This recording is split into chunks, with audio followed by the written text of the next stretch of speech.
Let's talk about a common material used in home insulation, spray foam. It's praised for its high R value, which means it provides excellent thermal resistance. But, as with everything, it has its downsides too. One of the main issues with spray foam insulation is the cost. It's significantly more expensive than traditional insulation materials like fiberglass. This can make it a less viable option for many homeowners, especially those on a tight budget. Another downside is that it can be harmful to the environment.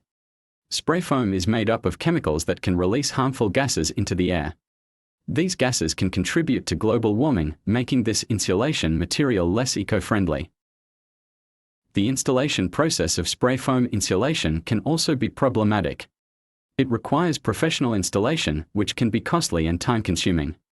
If not installed correctly, it can lead to gaps in the insulation, reducing its effectiveness. Lastly, spray foam insulation can trap moisture, leading to potential mold growth. This can be a significant health hazard for those living in the home, and it can also cause structural damage over time.